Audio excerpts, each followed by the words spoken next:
Mental Illness, Suicide, and Law Enforcement by Kevin McDonald. Of talking points in today's society, law enforcement and mental health are found at the forefront. Over the past decade, mental health and suicide awareness efforts have began to become more prevalent. It is fair to assume that today's society is more open to dismantling the stigma surrounding the subjects. The correlation between law enforcement and mental health/suicide is generally disregarded. Mental illness has the ability to corrupt the everyday lives and functions of law enforcement officers. When it comes to the presence of mental illnesses in law enforcement officers, the most common are anxiety, depression, and post-traumatic stress disorder. When it comes to defining mental illnesses and laying out criteria for diagnosis, the Diagnostic and Statistical Manual of Mental Illnesses or Mental Disorders, 5th edition, is used, here on out referred to as DSM-5. Definitions of depression and anxiety. According to the DSM-5, depression is a depressive disorder that must meet 5 or more of the following criteria: depressive mood, loss of interest or pleasure in almost all activities, significant unintentional weight loss/gain, sleep disturbance, psychomotor changes, fatigue, sense of worthlessness, inability to think properly, and recurrent thoughts of death. Anxiety is classified by the DSM-5 as an anxiety disorder. For a proper diagnosis of an individual must meet the following criteria: excessive worrying, difficulty controlling or worrying, restlessness, easily fatigued, difficulty concentrating, irritability, muscle tension, sleep disturbance. The sleep disturbance is not better explained by another mental disorder. The anxiety causes significant distress to everyday life, and disturbance not being attributable to the physiological effects of a substance. Definitions of PTSD. PTSD is an anxiety disorder that occurs after an individual experiences a traumatic event. The traumatic event can be that the individual directly experiences a traumatic event, witnessed the event occur to others, or learned that the event occurred to a family member or friend. The disorder is marked with recurrent memories of the event, dreams of the event, or flashbacks to the event. For post-traumatic stress disorder to be diagnosed, psychological distress and physiological reactions must be had in response to the traumatic event 6 months after it occurred. Stigma around mental health and mental illnesses outside law enforcement is an issue that keeps people from receiving the care that they need and prevents them from speaking about it. Within law enforcement agencies, law enforcement officers face the same stigma, sometimes even more pronounced. Aside from law enforcement officers to be more prone to mental illnesses and substance abuse disorder, law enforcement officers are also at an elevated risk for suicide. The cause of the elevated suicide risk among law enforcement officers can be narrowed down to mental illnesses, stigma, and lack of suicide prevention resources. All 3 of those can go hand in hand with one another. When it comes to combating mental illnesses and preventing suicides among law enforcement officers, it is crucial that a law enforcement agency has suicide prevention programs in place. Minimal assistance programs offer only Municipal Employee Assistance Program, only offering assistance provided by an outside organization. Basic programs offer mental health assistance, critical incident response procedures, and trainings are offered. Proactive approaches. Law enforcement agencies offer in-house mental health care, embedded chaplains, substance misuse programs, peer support, screening, or health and wellness programs. Integrated services provided by law enforcement agencies are integrated into the daily operations of the law enforcement officer's routine. The labeling theory is used to describe why one strays towards deviance, deviating from normal behavior set by societal expectations. The labeling theory states that when society labels somebody or a group or people as something, the individual or members of that group will conform to that label. Types of deviance within the labeling theory.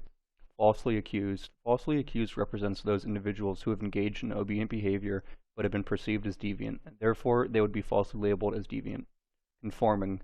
Conforming represents those individuals who have engaged in obedient behavior that has been viewed as obedient behavior. They are not perceived as deviant. Pure deviant represents those individuals who have engaged in rule-breaking or deviant behavior that has been recognized as such. Therefore, they'd be labeled as deviant by society. Secret deviant represents those individuals that have engaged in rule-breaking or deviant behavior but have not been perceived as deviant by society. Therefore, they would not be labeled as deviant.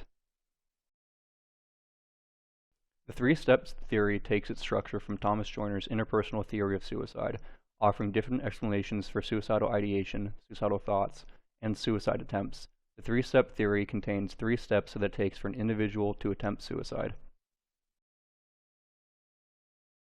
The first step of the three-step method is development of suicidal ideation. The second step is strong versus moderate ideation. The third and final step of the three-step theory is progression from ideation to attempts. General strain theory. General strain theory is a criminological theory created by Robert Agnew. The theory demonstrates how an individual responds to the demands of life and society. Within the general strain theory, Agnew states that strain occurs in an individual's life throughout three means. General strain theory means. The first of these means is failing to meet goals, such as personal goals and goals within employment. The pressure placed on an individual when they fail to meet their goals creates strain in their life. The second means of strain is when positive stimuli are removed from an individual's life. The cause of removal of positive stimuli can be experiencing death as well as the ending of a relationship. And the final means of strain is the experience of a negative situation.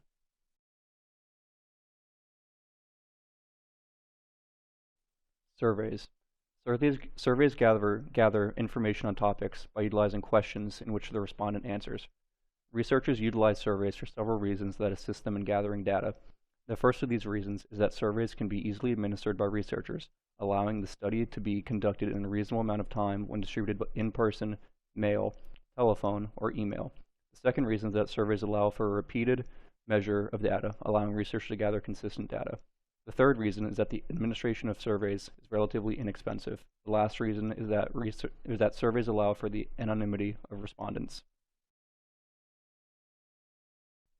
Secondary data analysis. In regards to the research question posed in relation to mental illness and suicide among law enforcement officers, datasets allow researchers to analyze the phenomenon.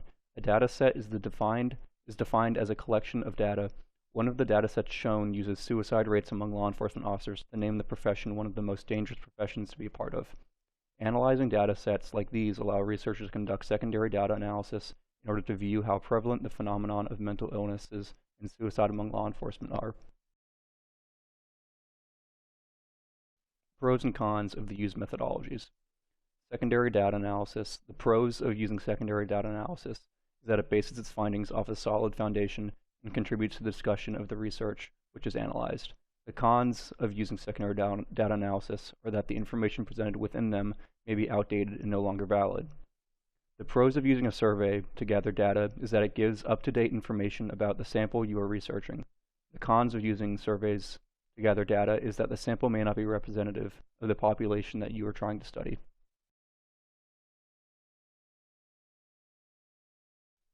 Reporting of suicidal ideation. While a therapist or counselor is under contract with a law enforcement agency, they may come across several law enforcement officers that have expressed suicidal ideation, yet do not want to attempt suicide. When these professionals encounter an individual who expresses suicidal ideation, they could be unsure whether or not this individual is capable of showing precursors of a suicide attempt. Due to their work environment, these therapists and counselors know that disclosing this information could lead to the termination of the officer's employment within the agency. However, if they keep the information confidential, the officer may attempt suicide. Diagnosis and labeling. The primary responsibility is for therapists and counselors to promote the welfare of clients. Part of this responsibility is to accurately diagnose and treat the client based on the diagnosis. The responsibility to form a treatment plan based on a proper diagnosis is found within E5A of the American Counseling Association Code of Ethics. While a proper diagnosis is considered essential to figuring out a treatment plan, it could also spell disaster for the client.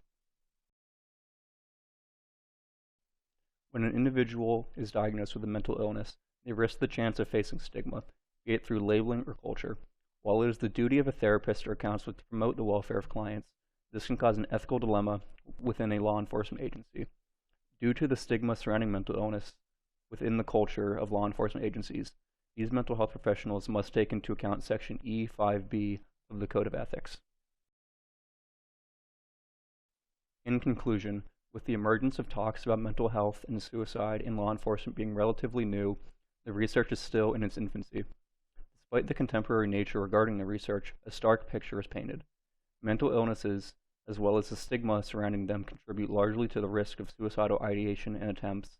It is imperative that further efforts and allocation of resources are put in place in order to ensure that no law enforcement officers continue to suffer in silence.